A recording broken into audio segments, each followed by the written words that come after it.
We live in a fast-paced and hectic world where it's easy to feel overwhelmed, stressed, and out of control. How do you manage all the competing pressures without losing sense of yourself?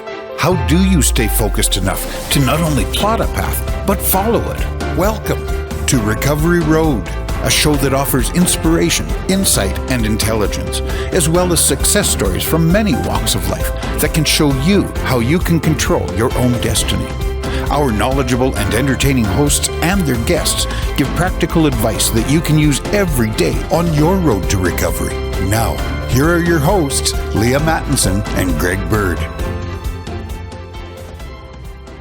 Hi, everyone. Welcome to Master Your Life, the show of insight, intelligence, and inspiration, where I ask you each episode to consider who is it you are right now and who is it you are most trying to be? What are you endeavoring to create in your life? And are there some things that you would like to tweak? And most of us would say, heck yes, there are some things I'd like to tweak.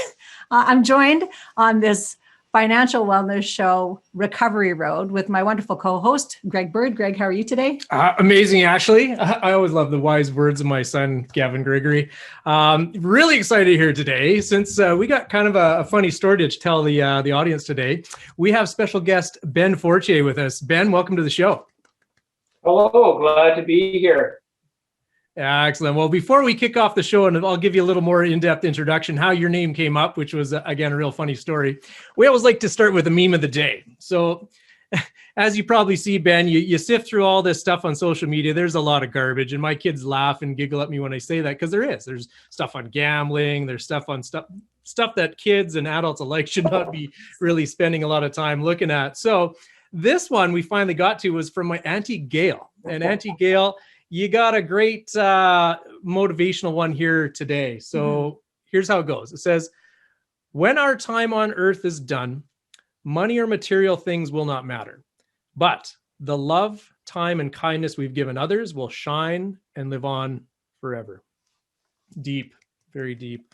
Auntie Gail, thank you for that one. I thought that one would be a great thing to set the stage and the tone for today's show. So, Ben, how your name came up was actually really, really funny because we've talked on many, many shows. The episode we had with Yuga, we had an episode with Neil, and we talked about planned giving and how to use some of the stuff we do in our business and in the financial services industry, namely life insurance, to really create these legacies.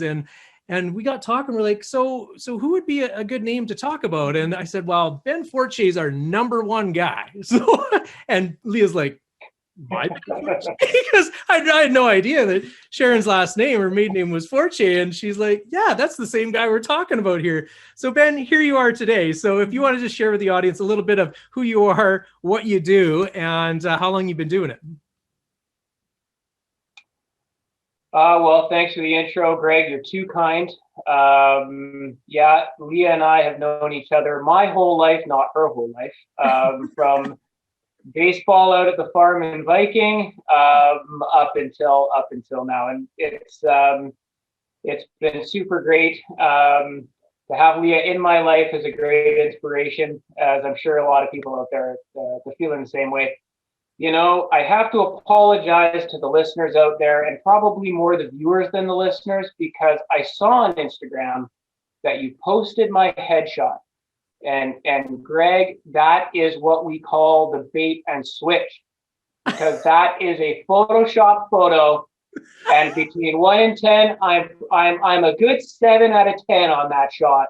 And then people are logging in and they're like, who is this guy? He's not the same guy. This guy is like between 1 and 10, a soft 6 at best. So yeah, I've got to apologize to people out there. So next time I'm going to take a real shot, maybe just a candid selfie, and then you can use that one. But for now, this is what you're getting on the video. This is it. So yeah, thanks for the intro. You know, my world into financial services was a bit of a topsy-turvy one. I don't think any kid out there grows up and goes, you know what I want to be when I grow up? I want to be a life insurance salesman. Like, nobody does that. Right. So except for maybe you, Greg. I think you have the passion that is required for this job. So, but I always loved finances. I always loved economics. I always loved working with business owners and professionals. And so when I did some career research and kind of found my way here. This was where I ended up with a gentleman that I knew named Mike Dabosky, who was a great mentor in the business at that time. And he's since retired, but he's the guy that kind of brought me into this thing, and I'm very grateful for that. Yeah, Ben, I can remember absolutely having a passion for business for your entire life, either helping other people to make decisions in business or supporting people in their business and in their dreams. And I think that's one of the gifts that you have inherited from your great father and mother is your imagination, and also your just bright shining spirit. So I was not surprised to find that you were actually doing this particular kind of work, planned giving.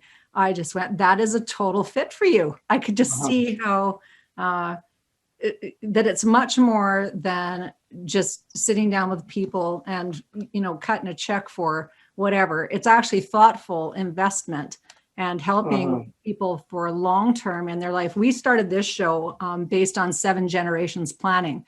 So we really wanted people to be thinking about, what are you trying to create for a legacy for yourself, your children, your grandchildren, and maybe if you're taking care of parents, how that might influence all the decisions that you're making. And so you're just in a great position to help people with that, not just from a local level, not just from a personal level or a local level, community level, but also from a global level, because you've been involved in a lot of stuff globally. So really very cool. Very cool. So the audience now knows you're a humble guy. Calling yourself a 6 out of a 10, I think pales in comparison to a soft 6. Yeah, we won't use your wedding photo next time, because that was like your moment. Jen made you look. Yeah. Yeah, I gave you my best. I gave that photo. You used the best. That's as good. Yeah. So the audience knows you're humble, but I gotta say, you are not only our star at PPI, you are like ranked our number 1. And why I want to really exemplify what you do is because of this topic, because not a lot of advisors actually know how to kind of sift through these things with planned giving, using life insurance to create legacies, all these neat things that you can do. So you've got a real specialty there. But there's some charities in particular that you really support. And one we got talking about as we were interviewing you for the show was the Food for the Hungry. So if you want to comment a little bit on that one, Ben. Yeah, Food for the Hungry is a great organization. We've been involved with them for many years, and it was a great fit for our business to be involved with them as well. I actually got to go on what they call a vision trip to Cambodia back in 2016, and that was a pretty eye-opening trip. I have a couple of stories if you want to hear them from that trip. But so Food for the Hungry, what they do is they go into these communities, and they're in developing nations. So I went to Cambodia. They're also working with some communities in Africa. But what they do is they have a 7-year plan. So they go into a community and they do an analysis of that community to say, what type of businesses would best fit this community? Oh, sorry. The screen is frozen. Is my screen frozen? Keep going. You're good. You're good. Okay. So they say, what best communities would best fit this? So for example, if they went into a community, one that we were walking with in Africa, they went in and said, okay, the best business here would be coffee growing. And so they teach and educate all of the people in the community. Here's how you grow coffee. Here's how you bag it. Here's how you roast it. And then here's how you sell it fair trade to the world. And so they can bring outside money into the community, and that will create a self-sustaining community. You probably heard the saying, give a man a fish and you feed him for a day. Teach a man to fish and you feed him for a lifetime. But with Food for the Hungry, they think if you teach a man the fishing business, then he can actually feed a community for a lifetime as well, as they employ people in the community and start and run these businesses. So for the longest time, we would actually buy some coffee from these communities and we would pass them out locally and say, we'd give them to our business owner clients who would give them away. It's kind of a business owners helping business owners type venture. Right. And it was super fun to be involved in, and they just sell this stuff around the world, and it's great. Right. I love that example. Oh, go ahead. No, I was going to say, I love the example of the fishing, because you wouldn't try to get somebody that's not in a fishing village to be a fishing village. The people who have a coffee village, that's what you get them to do. and get them to focus on somebody who's in a fishing village, that you would get them to do that. So you're not asking people to do things that are outrageous or something that they can't actually be successful at, which I think correct. And they don't just keep repeating the same business. right. But in business, there's a lot of similar principles in any business that you choose. And a fishing business, actually, I only use that example because of the saying, like, I myself could not be in a fishing business. I get seasick way too quick, right? So that's not going to work for me. I'm on solid ground right now. It's the way it's got to stay. So in any event, we went to this Cambodia trip, and we went to villages that they had just started working with. And we went to villages that they had finished working with, and we were able to see this stark difference in the wealth accumulation and the lifestyles of the people living in the communities. And one of the reasons they do raise money, and if any of the listeners are Googling Food for the Hungry International, Food for the Hungry Canada right now, then I'd encourage them to get involved if they want to. And they do it through child sponsorship, but instead of one child being sponsored and going to school and doing the whole thing, they actually, when they do the analysis of the community, they say, okay, how much money are we going to need to run and build this? And then they say, that's going to be X number of dollars in a month. That means we have to get so many kids sponsored from this community to bring the money in for the whole community, so that all the kids get education, not just the ones that are sponsored. Everybody's getting the education. Everybody's building the lifestyle of the community. Super cool. But you can still kind of do the whole like writing letters to the kids you sponsor thing and stuff. I actually got to meet two of the kids that I had been sponsoring for a number of years. I got to meet when I went there. So that was really fun. And then I got to meet a third child who I just started sponsoring, and I got to plant a tree with him in his front yard as kind of like our sponsorship tree or something. It was such a fun experience. But you know, when you get involved in giving, you go through this. You look for something that kind of grabs your heart, and then you go through this shift as you get involved with something. You know, maybe just from a philanthropic giving nature, or maybe you're giving of your time and your energy and your passion to something like that. Like I remember when we first arrived in Cambodia, it's the first time I had ever been, I would say, well, to Asia, and I had gotten so many vaccinations and shots before I went. And, you know, just enough to put a good amount of fear into your heart about where you're going. You're thinking, what am I doing that I have to get this many vaccinations? But it's just because you're in a community that your body's not used to. But I remember being kind of fearful, being, you know, in the hotel and waiting for us to go out to the northern communities, not really sure what I was going to run into. And my thoughts were all on myself, looking around for mosquitoes, you know, swatting them down. But my thoughts were all of me. And when we were in this van heading towards the communities to see them for the first time, I remember turning and seeing out my window this child that was bathing in this puddle, and it was super dirty. And it was something that you see in like a World Vision commercial, you know, around Christmas time. Yeah. And it's like immediately my thoughts and my emotions just shifted. They were all on myself before, and then it was like a 180, and it was just on what we were doing and the mission that we were involved in, the people that we were helping. And so that was a pretty fundamental shift for me when it came to giving. And then when we came back home from this trip, you know, we really ramped up our involvement there, because I thought it was really, really important, because I was able to see it firsthand. Yeah. Wow. Well, you know, and what about a life-changing opportunity? You know, there's so many of us that think, you know, how can I get involved? How can I do something like this? So what inspired you, Ben, to find this particular one? That's a great question. Mike DeBoski, who I was working with at that time, he was involved with them from previous days, and he was sitting on one of their national boards. He had done a number of these vision trips in the past, and so it was kind of natural that he was super passionate about it, and he told me the stories, and I thought, yeah, that sounds like a great organization that we should be involved with. So that's kind of where it was birthed from.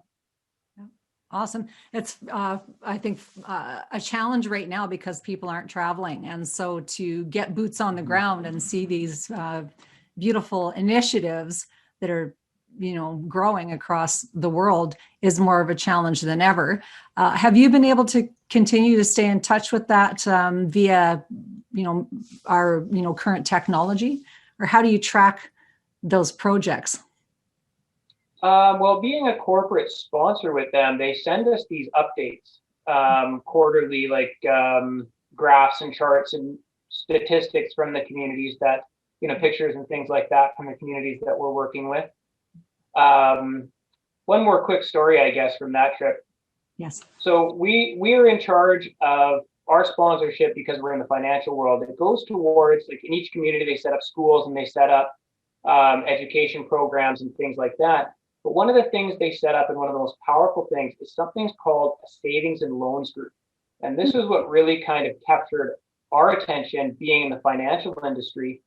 So it's the savings and loans group is basically like this small internal bank that each community would have. So they would take, say, $1, like the equivalent of $1, and they would put it into their bank account, or that would be the savings component.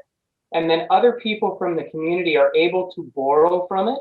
And then they pay a small interest to the collective, which are people from the community. So if you have money on deposit or savings, you get some interest as a return. And if you're borrowing money, you pay. And I remember being a Canadian, you don't really give that much thought. If you want a loan, you go to the bank and you apply for a loan. You don't have to work through a lot of metrics there. When you're in one of these communities, loans are not easy things to come by. You can't get a loan as easily. And so they create these opportunities. And I remember we went to one of these savings and loans meetings, and they knew we were arriving. And so this one gentleman, he brought with him his wife and his child, who was just a baby, and she was holding this baby. And so he's speaking, and our guide is interpreting for us. And he says, I knew you were coming, and I want to kind of do this as a bit of a show. And he took $2, and he says, $1 represents the repayment of the loan I took, and $1 represents my savings, because I needed to take a loan to put gas in my tractor to finish off my rice field. And he said to us, I know, and I wanted to bring my child to show you, because I have hope now in my heart that my child's future will be better than I ever dreamed that it could be. Because now they have the opportunity so for instance, in his situation, he ran out of money and couldn't finish the rice field. So he could just borrow some money and finish it out. Before, that would be complete devastation. If you couldn't put gas in your tractor and you couldn't finish the rice field, that would be devastating to you financially. But now he can do it. And I remember being in the van on the way back to the hotel, and being quite speechless about it. And I was just thinking, wow, he was so impacted by a thing that we would almost take for granted, and the society that we've built with the banking system that we have. And to have such a small change like that just really brighten his heart and give him hope for the future, and give him the confidence to have a child now, having a child in the world that he's living in with confidence and with passion. I think that was just something that really kind of gripped me, and I was really on board for that. I love that story, Ben. And, we have so many listeners and viewers just kind of tuning in. There's so many different ways you can give back. And what you're describing is not only life-changing for them, but gives you such a really neat perspective as well. And I love how you tied in farming. So we're from farming families, and, the generations, right? You just kind of tied that next segue together. But then there's a whole other aspect, is the resources, the boots on the ground, all this other stuff in ways we can give. So think of over this last year, and please weigh in here, Ben, with your experience. Some of the charities we've seen here, good charities, ones that people really get behind, really passionate about, all of them had suffered a lot last year. A lot of the special events couldn't take place. There was a lot of donation dollars that literally just evaporated last year and weren't there. It wasn't possible to do a lot of those events where they drive all those donation dollars. And a lot of the organizations that many of us actually get behind, they're not government funded. So they really came into a real pinch for getting donation dollars. So that's where this whole talk about planned giving and charitable giving really came into play, where I spent my whole beginning of my career with the Heart and Stroke Foundation, and there was an actual job within the foundation called the Planned Giving Manager. And he worked with all the different charities, worked with all the different financial advisors like you and I, Ben, and everyone in our corporation, and really tried to tie it all together. Is how can we really use these life insurance policies?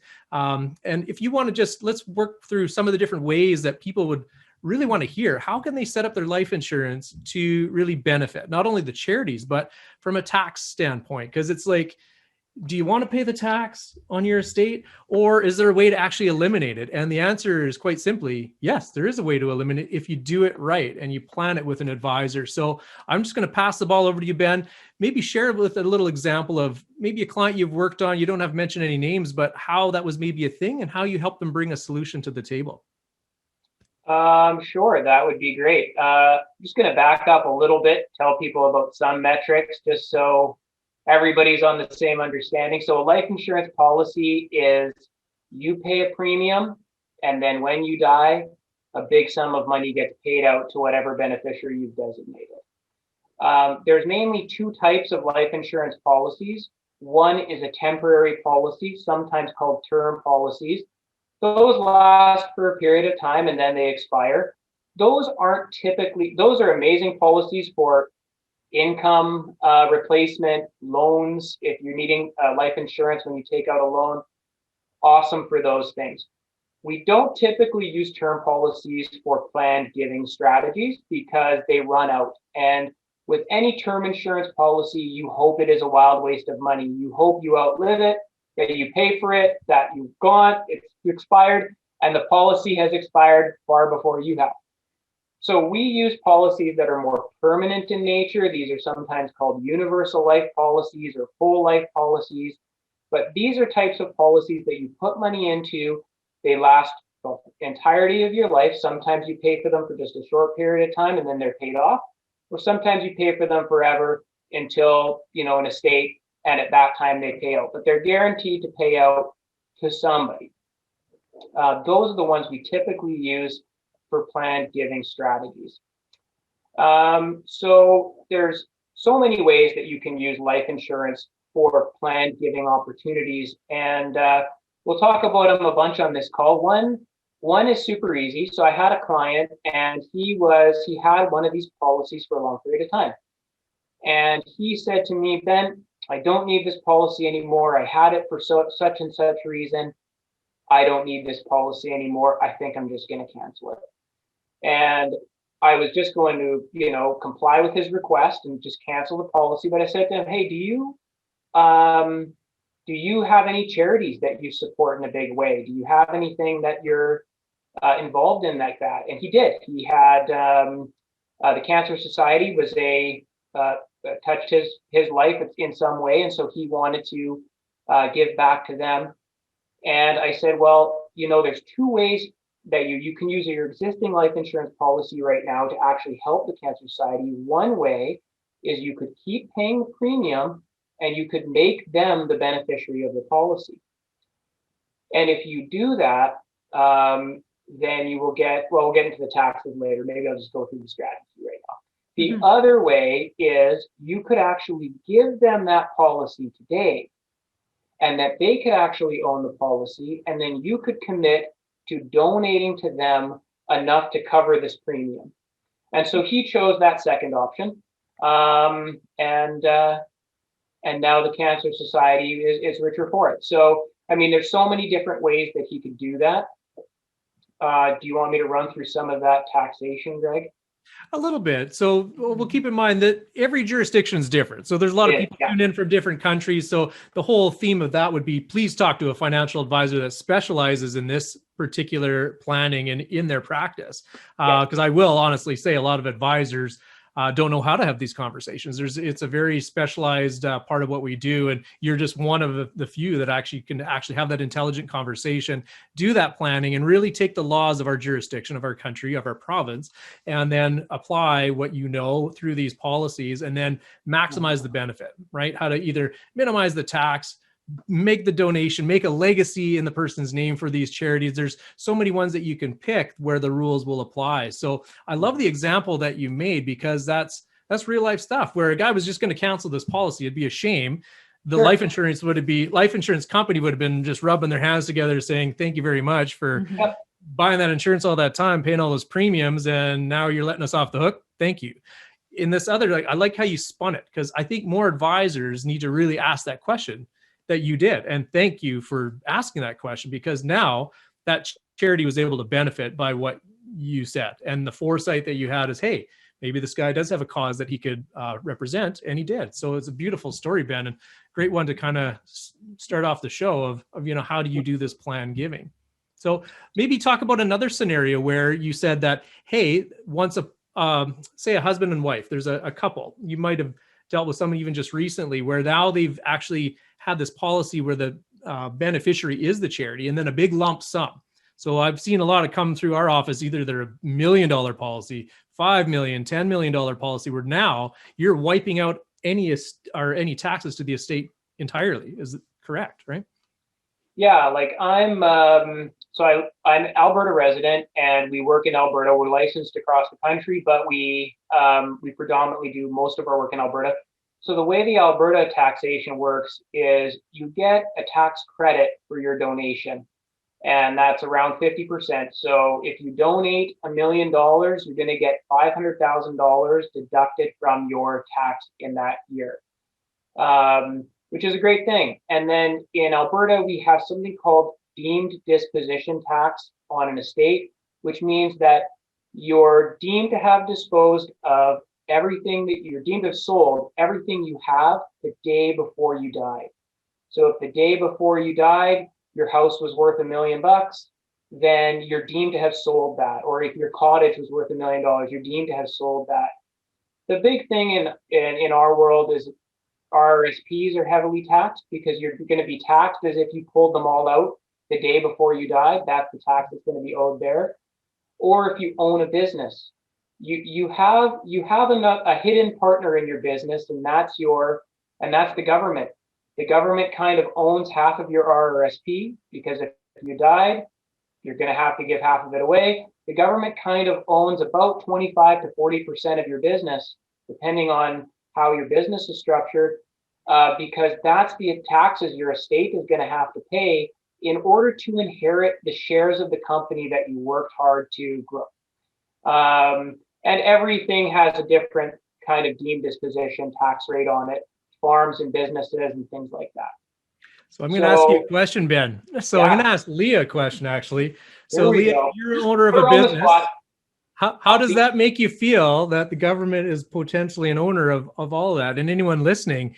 So this is why this is so important. Is like, do you want to donate all that money to taxes at the end, or is there another way? Is there a way that you really have something you can get behind and stand behind, like a charity?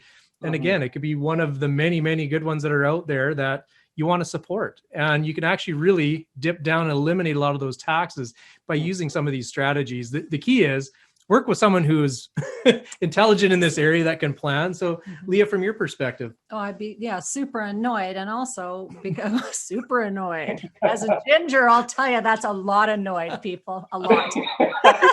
But also, because we have Huntington's disease in our family, we were not, I was not eligible for any whole life policies until the end of 2017, when they changed the genetic laws in Canada. So it pays to know what you're actually eligible for as well. So don't assume A, that you're eligible for anything. B, what that does is also has limited my ability to actually do these kind of strategies. So even though we can have all these great conversations, they don't necessarily fit for everybody. But I also now go 3 years, out of that status of the genetic, everything, not being eligible. I think, is there strategies now that I could implement? And the answer would be, yeah, absolutely, of course, because if I could, figure out a way to donate to either the Huntington's Disease Society or the people who are trying to take care of people with these debilitating illnesses, I would absolutely get behind that. And that I think it's also what annoys me about income tax is that absolutely does go to fund the war effort, which I am a peace-loving, as much as I say it would make me mad, I'm a big hugger. And so the idea of funding, the war effort, which we've been doing, for decades and decades, and instead of thinking wisely or even having the idea that you could divert your taxes away from that. And how important it is to make these intelligent decisions, because once you know, you can't not know. So once you know that your income tax is actually going to the war effort, are you actually okay with that? How does your conscience sit with that? And I mean, everybody's got a different mentality when it comes around taxes and what they should pay and paying their fair share and what is their fair share. Yeah. And I mean, we live in a society that does require a lot of public funding for various different things. So, I mean, we have to pay some modicum of tax, but you really don't have to. But when you pass away, you can choose. Your estate can either pay your beneficiaries, it can pay your taxes, and it can pay money to charities. And really, with proper planning, you can choose the balance of the three of them that you want to have happen. And so if you just kind of let your estate go the way of a typical situation, most likely your beneficiaries are going to get some, but taxes are going to get a lot. Now, Ben, Leaha brings up another really, really important point. I love that you brought up term insurance, because just about every jurisdiction around the world has some form of term insurance that has a conversion privilege in it, where you can convert before a certain age. And why would that be important, Ben, especially with what Leaha said, with some kind of health issues that creep up? Yeah, that's a great question. Just going to backtrack one quick sec. So if you have one of these permanent policies, we know that you can pay for it of a certain amount and that it's going to pay out at a certain time. We don't know exactly when that time is going to be. We know that it's going to pay out. So that kind of deposit of premiums into this kind of eventual payout, there is a value to that. So if you were going, so for instance, if you started a permanent policy and I said to you, Leaha, you started this permanent policy, it's costing you X number of dollars a year, why don't you give it to me? I'm going to make myself the beneficiary on it and I'm going to pay those premiums for you. If you just started and you don't want it anymore, you might take that deal. Not to say that that's actually something that can happen to an individual to individual, but you might take that deal. Now, if you had been paying that policy and it's the same premium every year all the way up to your estate, if you were paying that premium for 20 years, and now at this point I say, Leaha, give me that policy and I'm just going to pick up the premiums and I'm going to become the beneficiary. You might look at me and say, whoa, what's happened to the 20 years of premiums I put into this thing? There must be some value to this. And sure enough, there is some value to it. And the government sees value there as well. So you can't just kind of shift these things around a lot without any kind of consequence, because there is some value to it. But one of the things that is of advantage to that is if you give that policy to the charity, we can do a valuation of how much that's worth, and then you can get a tax receipt in exchange for the current value of your policy. Now, if you have one of these temporary policies, there's no eventual payout to it because it's temporary, so you have to pass away within the term of it, but you can change it to one of these permanent policies. If your health is still good, you kind of change it at whatever the rate is on that given day. But if your health is not so great and you couldn't actually apply and get a life insurance policy today, you can still do the conversion as if you got it for the same health status as you got the initial term policy for. And so if your health has worsened from one point to the next, the day you change it to the permanent policy, you have some value there, which is a great strategy to use. So even on a temporary policy, if you're thinking about using it for charitable purpose, I'd encourage you to talk to an advisor so that you can do some of these calculations and see if that's worth something to be able to donate to a charity. Hands down. So there's a lot of people listening today saying, I didn't know that was a thing. And I can guarantee you there's a lot of financial advisors listening to that right now. And they're like, I didn't know that was a thing. So And I'm sure based on the way I explained it, there's so many people out there saying, I don't even know what he said. So I still don't know that's a thing. 6, so we're going to keep listening. We're going to keep listening. So some valuable information here that you're sharing today, you know, and there's a reason why we bring this up, because it's such an important topic. You know, you and I know, and maybe the public doesn't know, but getting insurance has been getting harder and harder for people because it's kind of more controlled by some of these reinsurance companies that are all around the globe. So as an application was for life insurance 20 years ago, the questions are far different today. Even with this whole COVID, there's COVID questions in there too, and all these little things that come into play where it affects people's insurance. So why that's such an important thing you brought up with this term insurance is anyone who has this type of insurance going way back, check the policy for what it says. If there is one of these conversion privileges within the policy, please come talk to us or your advisor who you're currently working with. If your advisor's long since retired or you don't trust that advisor anymore, this is some of the stuff we do. And just to share with the audience, Ben, you're a broker, and part of our brokerage is we can contract with many of the different insurance companies in our country. So that's a benefit, I guess, to anyone that wants to talk to you or reach out to you, Ben. Yeah, for sure. Be pleased to help or answer any questions that they would have. Awesome. So shifting gears just a tiny bit to give another example of a project that you were involved with around the planned giving was this Give for Generations project. Do you want to talk a little bit about that?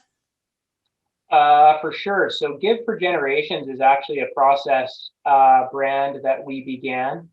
And the heartbeat around that was that for a lot of philanthropic families, you know, there's the metrics and the physical aspects of giving to charities that they wanted to give to now. So they would say, okay, well, you know, a wealthy business owner or a philanthropic individual might say, oh, I'm giving X number of dollars to a charity every year. And really that's going to be based around the passions of their heart, you know, like what makes them sad, what makes them mad, what makes them glad. These are going to be things that lead you towards the types of charities that you should be involved in. And those are the things that kind of capture your attention, capture your heart, and you're willing to give your money to that, because money is emotional. So anything surrounding that, as soon as it grabs your emotion, you're like, yes, I want to be involved. How can I do that? I can give some money to that. And it's kind of like a piece of you is going towards that thing and making a difference. But in Give for Generations, we thought, well, what if something can be of a greater impact than just one individual or a couple trying to create an impact like that? What if they could instead take more of their family with them along that journey? And for charities, a big fear with charities, much like Greg brought up earlier in this conversation around COVID kind of zapping all of the donations, they think, well, you know, if we have these people that are giving to us regularly, what happens if these people pass away? Is all of this going to dry up? Are they going to continue to give? Are their kids going to continue to give? Do their kids have a heartbeat for this? And so we wanted to develop a program around just kind of, as the name suggests, giving for generations. How can we take our family along this journey? And not every family is wealthy enough to have their own foundation, although some are blessed enough that they can do that, and that is an amazing thing. But there is kind of a way that anybody can have a foundation of their own. My father passed away a number of years ago, and so I started something called the Forte Family Foundation at that time. And then people who were attending the funeral and wanted to kind of be involved, I just simply said, well, instead of flowers, why don't you make a donation to the Forte Family Foundation? And we did that through something called a donor advised fund. I don't know, have you guys ever heard of one of these? I haven't. Please share. No. I bet you everyone's wants to hear more.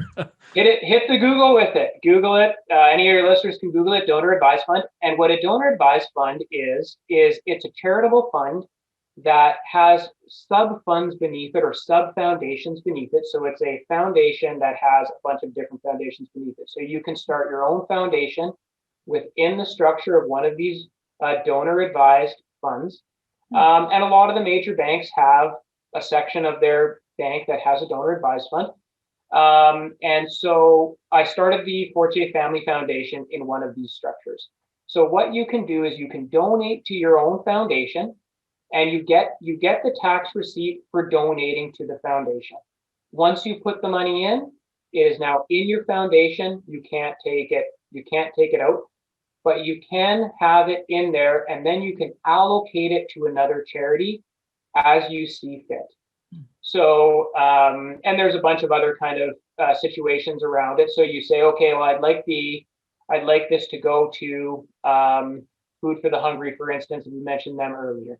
So I could say, okay, there's so much money in this donor advised fund under the Forte Family Foundation. I would like to allocate X number of those dollars to Food for the Hungry. And so they'll do that from the fund.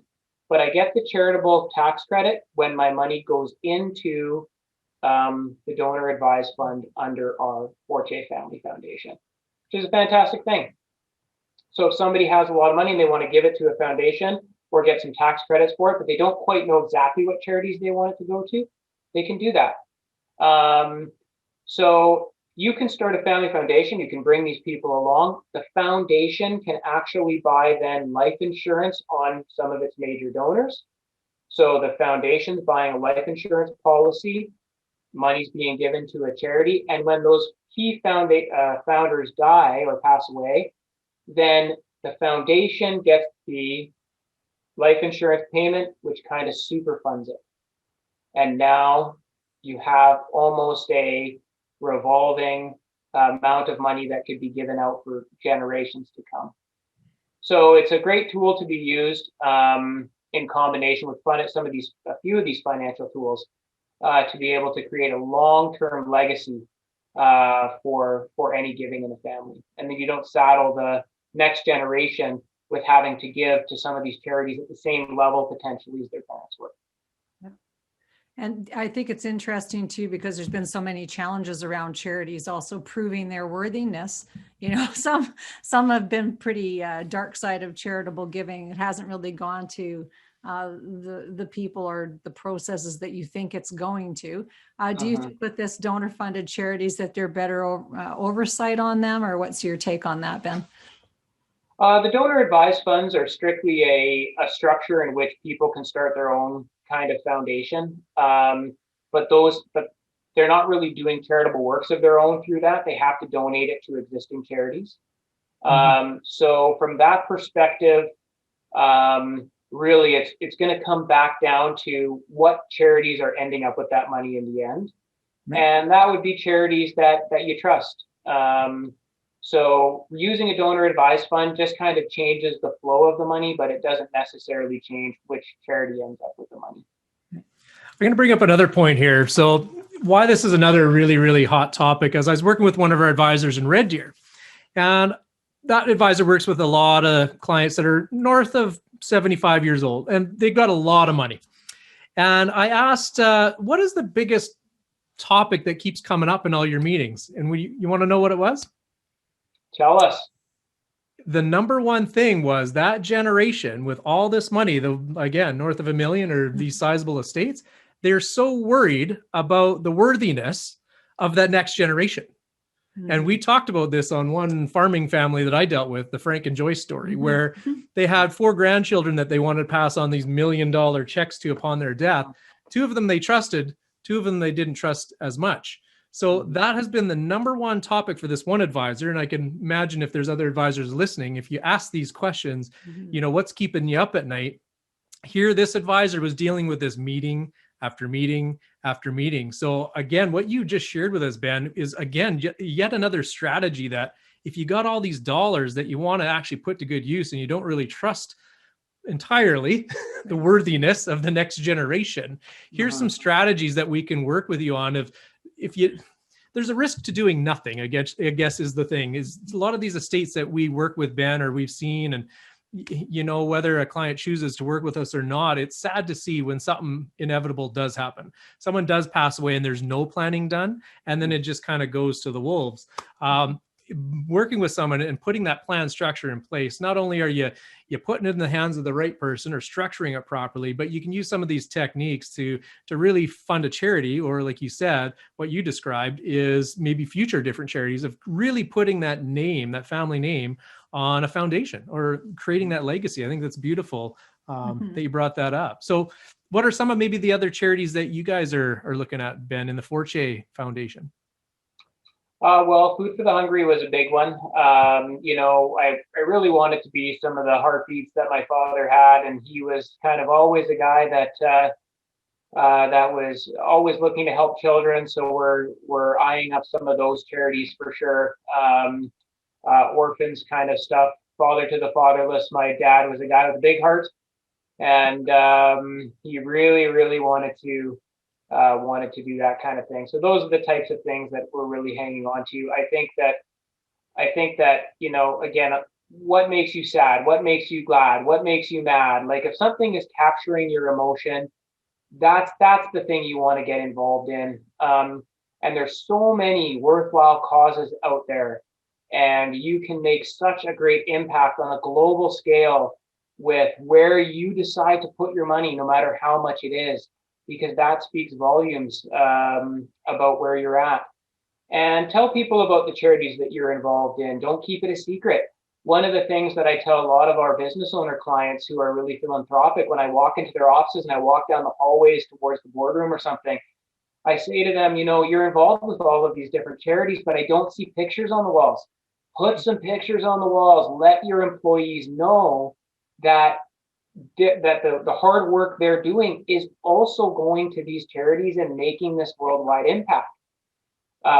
Otherwise, a lot of employees work at jobs, which is, and they kind of think that at the end of the day, all of the money is just for the corporation or for the guy at the top or the girl at the top. It's not really something that's capturing their heart a lot of the time. But if they can have a real strong sense of what type of world impacts they're making, that changes the culture of a business.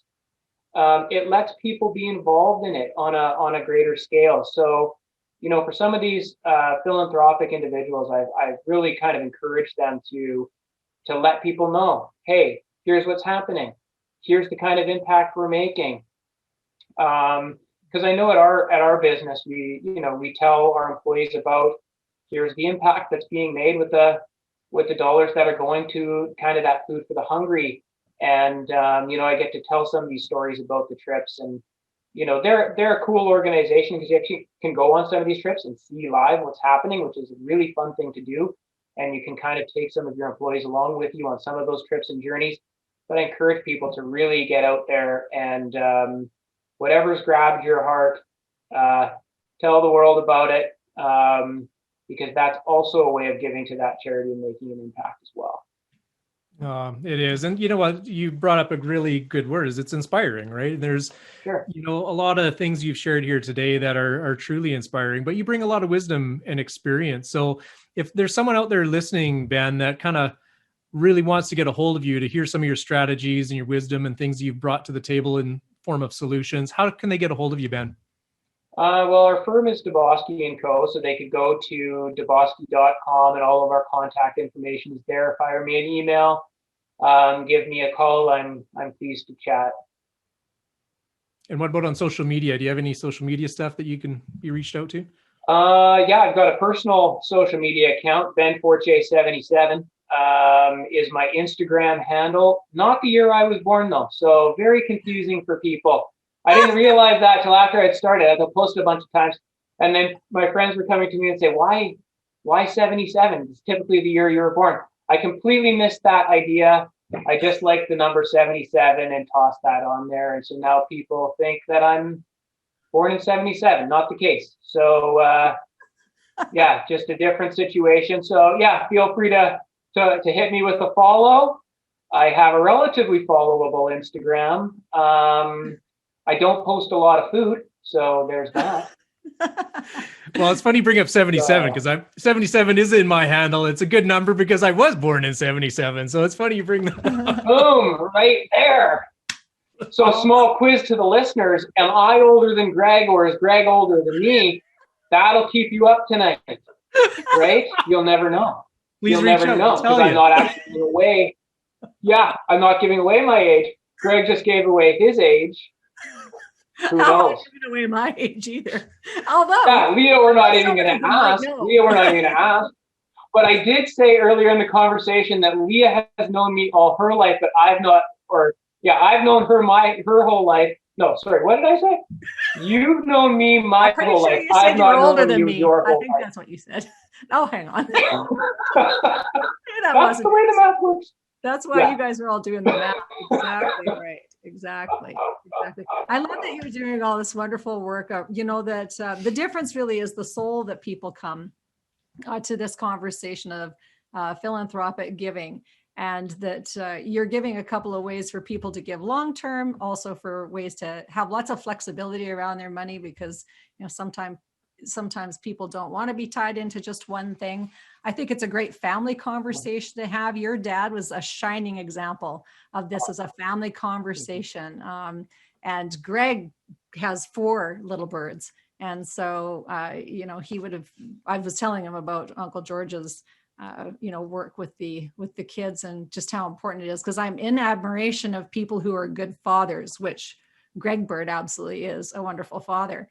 And we need more of that in the world. And so to your lovely father, that and the lovely, just legacy that he's left in you and your brothers, it's just wonderful, wonderful. I won't say young men, because then people will figure out that you're younger than me. Wonderful men. And but I think that's part of what we're also trying to encourage people to do, is to think about their character. It's like, what kind of character are you building? How could this kind of direction help you to get your moral compass back, maybe in alignment, when there's so much in the world to drag you off your center morally? And this is just one more way to really, kind of get your fingers into the clay, so to speak, and to find out what, makes your heart sing. Mm-hmm. When you've talked about that, Leah, there's always a chance for redemption. Doesn't matter what choices, what behaviors, what actions we've taken in the past. There's some estates that I know, Ben, you've worked on and I've worked on, where guys have spent their whole life married to their job instead of married to their wife and spending time with their kids. And they've actually accumulated all this wealth. But, so it gets to a point in time where no matter what guilt, shame, whatever, and regrets maybe, is you can make a difference. It starts now, and doing that proper planning and supporting and getting behind the right causes, it can change someone around, honestly, like that. And Leah, you've talked about that lots in a lot of the podcasts you've been on. Yes, because that's the never-ending story is one of redemption. Right. 100%. Yeah, and there's so many great worthwhile causes to get involved in out there, and the things that it does to your own heart. I shared one brief story about seeing that child in that thing and what it's done to my heart. In the years since that time has passed, it's phenomenal. Like, it's just those shifts that can happen as you kind of get reawakened to the world at large. And having these things is super fantastic. Restoring the pride in the family, restoring the pride in the father, making them confident in their ability to take care of their children and to protect the children, which is another huge thing on my heart that I talk about pretty much every podcast is, what are people doing to protect these little vulnerable children? And they're just so precious that once we see them as precious and divine little beings, and then we can get behind helping the adults who are trying to do adult things of taking care of the kids. That is, multiplying the effort, not just one at a time, but exponentially.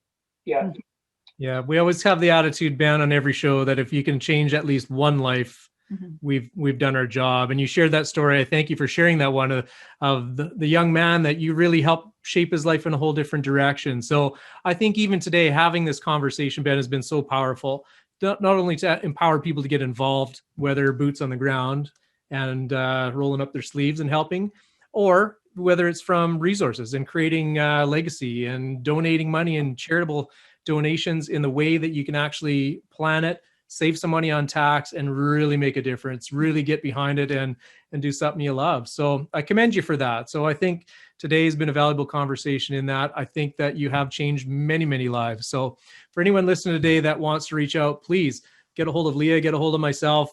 We'll get you in contact, obviously, with Ben, not born in 77, and we'll go from there. So. Yeah, I mean, donating and being philanthropic, there's a lot of wins for the individual, both from a financial perspective and from a heart and value perspective. And again, do some research of your own, talk to some advisors. When it comes to donor advised funds, the legalese of it and the tax ramifications of it are different in every jurisdiction, as well as insurances. So talk to your advisors and rely on the advice of people who are in the know on those things. Awesome. Well, we always like to close out the show with a song of the day. But before that, would you want to give any final words of wisdom to everyone that's listening today? Final words of wisdom.